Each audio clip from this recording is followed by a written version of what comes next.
On July 8, 1853, Commodore Matthew Perry of the U.S. Navy sailed into Tokyo Bay with 2 steamships and 2 sailing vessels under his command. He landed a squadron of heavily armed sailors and marines. He moved one of the ships ostentatiously up the harbor so that more people could see it. He delivered a letter from President Millard Fillmore demanding that the Japanese open up their ports to American trade. As they left, Perry's fleets fired their guns into the ether. In the port, people were terrified. It sounded like distant thunder, a contemporary diarist wrote at the time, and the mountains echoed back the noise of the shots. This was so formidable that the people in Edo, modern Tokyo, were fearful. But the noise was not the only thing that frightened the Japanese. The Perry expedition famously convinced them that their political system was incapable of coping with new kinds of threats.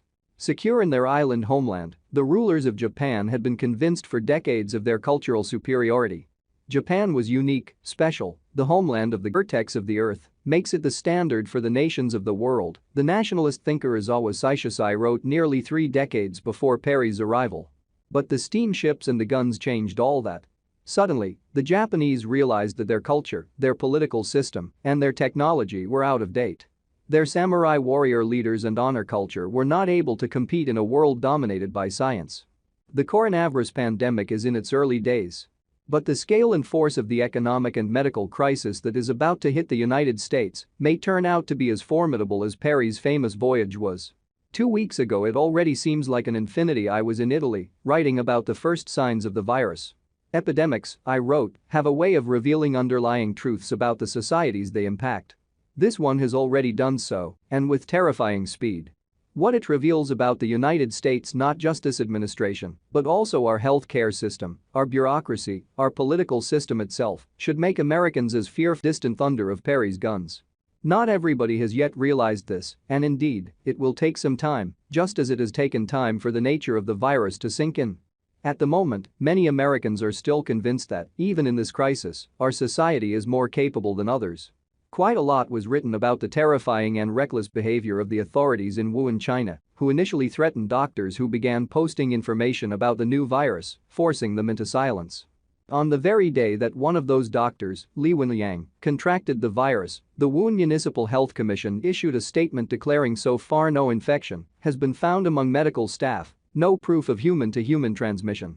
Only 3 weeks after the initial reports were posted did authorities begin to take the spread of the disease seriously, confirming that human-to-human transmission had in fact occurred. And only 3 days later did the lockdown of the city, and eventually the entire province, actually begin. This story has been told repeatedly and correctly as an illustration of them. The secrecy and mania for control inside the Communist Party lost the government many days, during which it could have put a better plan into place. But many of those recounting China's missteps have become just a little bit too smug. The United States also had an early warning of the new virus, but it, too, suppressed that information. In late January, just as instances of COVID-19, the disease caused by the coronavirus, began to appear in the United States, an infectious disease specialist in Seattle, Helen Y. Chu, realized that she had a way to monitor its presence.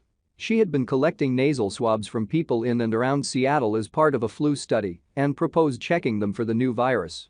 State and federal officials rejected that idea, citing privacy concerns and throwing up bureaucratic obstacles related to lab licenses. Finally, at the end of February, Chu could stand the intransigence no longer.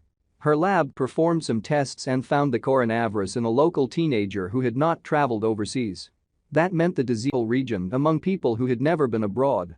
If Chu had found this information a month earlier, lives might have been saved and the spread of the disease might have slowed, but even after the urgency of her work became evident, her lab was told to stop testing. Chu was not threatened by the government, like Li had been in Wuhan. But she was just as effectively silenced by a rule-bound bureaucracy that was insufficiently worried about the pandemic and by officials at the Food and Drug Administration and the Centers for Disease Control and Prevention, who may even have felt political pressure not to take this disease as seriously as they should. For Chu was not alone. We all now know that COVID-19 diagnostic tests are in scarce supply. South Korea, which has had exactly the same amount of time as the US to prepare, is capable of administering 10,000 tests every day. The United States, with a population more than 6 times larger, had only tested about 10,000 people in total as of Friday. Vietnam, a poor country, has tested more people than the United States. On Thursday, Anthony Fauci, the most distinguished infectious disease doctor in the nation, described the American testing system as failing. The idea of anybody getting tested easily the way people in other countries are doing it? We're not set up for that, he said. Do I think we should be? Yes, but we're not. And why not? Once again, no officials from the Chinese Communist Party instructed anyone in the United States not to carry out testing. Nobody prevented American public officials from ordering the immediate production of a massive number of tests. Nevertheless, they did not. We don't know all the details yet, but one element of the situation cannot be denied.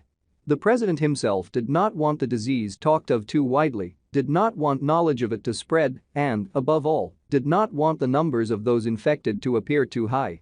He said so himself while explaining why he didn't want a cruise ship full of infected Americans to dock in California. I like the numbers being where they are, he said. I don't need to have the numbers. Donald Trump, just like the officials in Wuhan, was concerned about the numbers, the optics of how a pandemic looks. And everybody around him knew it. There are some indications that Alex Azar, the former pharmaceutical industry executive and lobbyist who heads the Department of Health and Human Services, was not keen on telling the president things he did not want to hear. Here is how Dan Diamond, a Politico reporter who writes about health policy, delicately described the problem in a radio interview. My understanding is that Azar did not push to do aggressive additional testing in recent weeks, and that's partly because more testing might have led to more cases being discovered of coronavirus outbreak, and the president had made clear the lower the numbers on coronavirus, the better for the president, the better for his potential re-election this fall. Once again, nobody threatened Azar. But fear of offending the president may have led him to hesitate to push for aggressive testing nevertheless. Without the threats and violence of the Chinese system, in other words, we have the same results. Scientists not allowed to do, not pushing for aggressive testing, preparedness delayed, all because too many people feared that it might damage the political prospects of the leader. I am not writing this in order to praise Chinese communism, far from it. I am writing this so that Americans understand that our government is producing some of the same outcomes as Chinese communism. This means that our political system is in far worse shape than we have hitherto understood. What if it turns out, as it almost certainly will, that other nations are far better than we are at coping with this kind of catastrophe? Look at Singapore, which immediately created an app that could physically track everyone who was quarantined and that energetically tracked down all the contacts of everyone identified to have the disease. Look at South Korea, with its proven testing ability. Look at Germany, where Chancellor Angela Merkel managed to speak honestly and openly about the disease. She predicted that 70% of Germans would get it and yet did not crash the markets. The United States, long accustomed to thinking of itself as the best, most efficient, technologically advanced society in the world, is about to be proved an unclothed emperor. When human life is in peril, we are not as good as Singapore, as South Korea, as Germany. And the problem is not that we are behind technologically, as the Japanese were in 1853. The problem is that American bureaucracies and the antiquated, hidebound, unloved federal government of which they are part are no longer up to the job of coping with the kinds of challenges that face us in the 21st century. Global pandemics, cyber warfare, information warfare, these are threats that require highly motivated, highly educated bureaucrats, a national health care system that covers the entire population, public schools that train students to think both deeply and flexibly, and much more. The failures of the moment can be partly ascribed to the loyalty culture that Trump himself has spent 3 years building in Washington.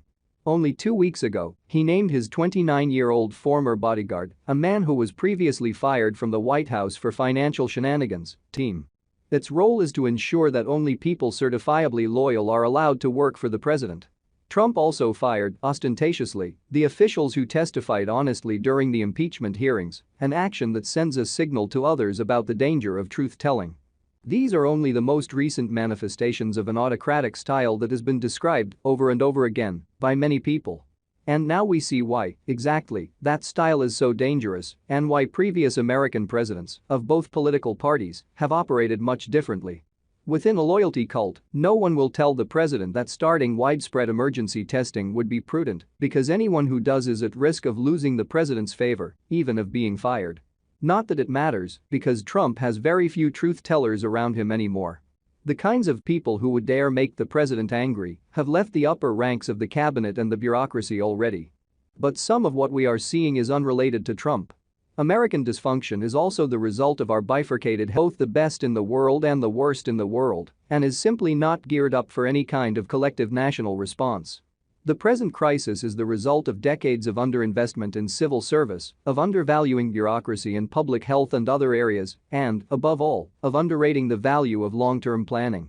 Back from 2001 to 2003, I wrote multiple editorials for The Washington Post about biological warfare and pandemic preparedness issues that were at the top of everyone's agenda in the wake of 9/11s and the brief anthrax scare.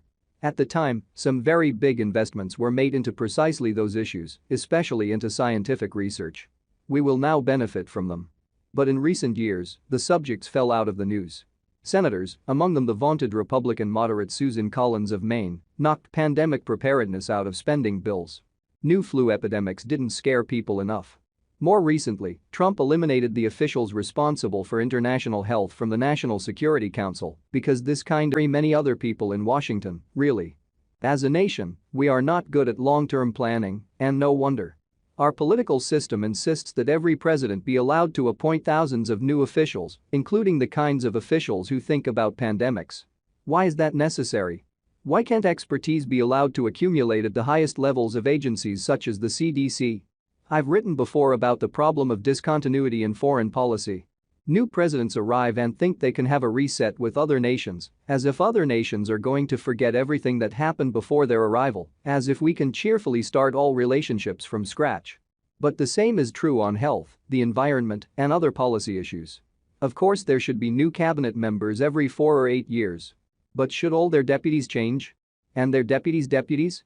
And their deputies' deputies' deputies? Because that's often how it works right now. All of this happens on top of all the other familiar pathologies. The profound polarization, the democratic institutions, the blind eyes turned to corruption, white-collar crime, and money laundering, the growth of inequality, the conversion of social media, and a part of the news media into for-profit vectors of disinformation. These are all part of the deep background to this crisis too. The question, of course, is whether this crisis will shock us enough to change our ways. The Japanese did eventually react to Commodore Perry's squadron of ships with something more than fear. They stopped talking about themselves as the vertex of the earth. They overhauled their education system.